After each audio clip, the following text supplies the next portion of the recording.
प्रकारची चर्चा होणं दुर्दैवी आहे। मात्र शरद पवार साहेबांच्या राष्ट्रवादीकडून या संदर्भामध्ये जे सांगण्यात आले त्याच्यावर आपण सर्वांनी विश्वास ठेवायला पाहिजे। शेतकरी कामगार पक्ष हा या महाराष्ट्रातला या मातीतला एक महत्त्वपूर्ण पक्ष आहे। काँग्रेस आणि शेकाप या दोघांची मैत्री आणि वैचारिक जे भिन्नता आहे ती आपल्या सगळ्यांच्या समोर आहे। मात्र फासिझम आज देशामध्ये आपली चरणसीमेवर असताना शेकापसारख्या पक्षांना सोबत घेऊन चालण्याची एक भूमिका ही इंडिया अलायन्सची आहे। महाराष्ट्र प्रदेशची पण तशा स्वरूपाची एक भूमिका राहील।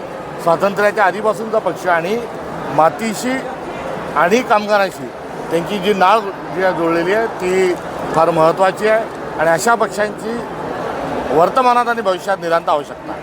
जंतर मंतर या ठिकाणी जे आंदोलन पार पडलं आहे ते देशाविरोधात आंदोलन होतं असं RSSच्या एका वरिष्ठ पदाधिकाऱ्यांचं म्हणणं आहे।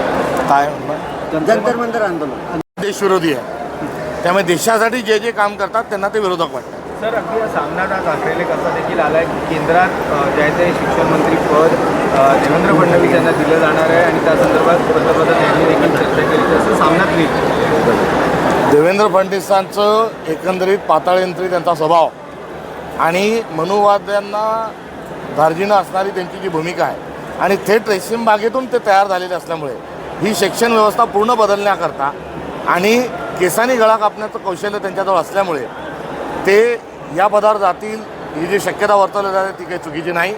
आणि ते तिथे गेल्यानंतर जे वैज्ञानिक सिद्धांत आहेत ते काढून त्या ठिकाणी मनुस्मृतीचे श्लोक घालण्यासाठी RSS आणि भाजपकरता सगळ्यात सोयीचा माणूस आहे, त्यामुळे प्राधान्याने त्यांचा विचार होऊ शकतो। मोदी जे आहे त्यांना मी मागच्या वेळेला त्यांचा उल्लेख दलिंदर केल्यानंतर एक वादंग उठवलं होतं, पण दलिंदर हा शब्द जो आहे तो संस्कृतमधला काय याची तेव्हा उहापोह झाला होता।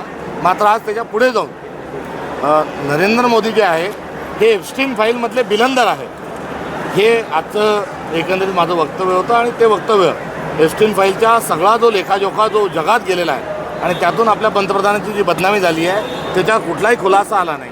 सोबतच हरदीप पुरी जे आहेत ज्यांचा फार मोठा सहभाग त्या एप्स्टीन फाईलमध्ये आहे, अर्थात नरेंद्र मोदींचाही उल्लेख वारंवार झालेला आहे, त्यांचाही राजीनामा झाला नाही, नरेंद्र मोदींनी एक सकार शब्दही त्याबद्दल काढलेला नाही। त्यामुळे त्यांच्यावरचा संशय हा स्पष्ट सांगतो की नरेंद्र हे एप्स्टीन फाईलमधील बिलंदर आहे। होणार आहे असं म्हणतात। अंधश्रद्धा निर्मूलन कायदा जो लागू झालेला आहे त्या पार्श्वभूमीवर त्यांचं वक्तव्य तपासून बघितलं पाहिजे। अभिजित टिपके आहेत हे सर्वसामान्य घरामध्ये जन्माला आलेले होते, मात्र ते बाहेरगावी शिकले, त्यांच्या खर्च त्यांना देतं कोण त्यासाठी आता RDA टाकण्यात येतात।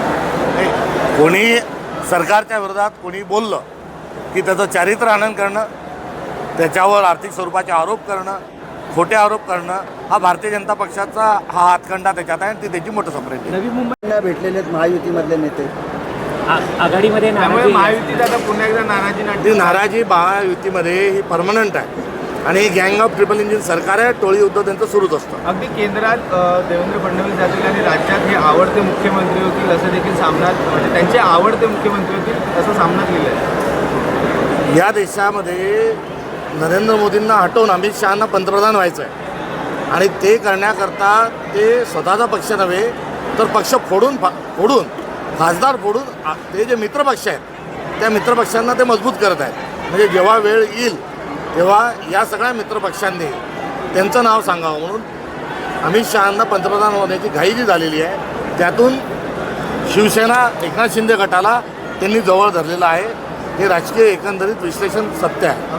महायुतीमध्ये तिढा पाहायला मिळतो। एकनाथ शिंदे यांनी एक क्लस्टर योजना आणली होती, मात्र आता गणेश मी आपल्याला सांगितल्यानुसार कोण बनेगा मुख्यमंत्री ही एक स्पर्धा महायुतीच्या अंतर्गत चालू आहे आणि त्याला भरीसभर गँग ऑफ ट्रिपल इंजिन सरकार आहे, त्यामुळे तिन्ही पक्ष आपसात भांडत राहतात आणि लवकरच त्यांचं जे टोळी युद्ध आहे हे आपल्या शिगेवर जाईल। आता नागरिकांनी त्याचा एन्काउंटर करायचं ठरवलेलं आहे, त्यामुळे जास्ती काळ हे नाटक चालणार नाही। नाना पटोले यांची देखील एक व्यक्ती जी आहे ती पाय धुताना पाहायला मिळत आहे, यामुळे देखील नाराजी व्यक्त केली जाते याच्याबद्दल मला त्याची कल्पना। अगदी धनंजय मुंडे असं म्हणतात की येणारा काळ आपला आहे आणि आपण फिट राहायला हवं असं देखील म्हणतात। म्हणजे फिट राहणं या आरोग्याला शुभेच्छा देणं चांगलं आहे, मात्र गुंडागर्दी वाढवण्याकरता जर फिट राहत असतील आणि फिटनेस आल्यानंतर जर हातात हत्यारं घेण्याच्या अनुषंगानं महाराष्ट्र जात असेल तर निश्चित चिंताजनक आहे। चमत्कार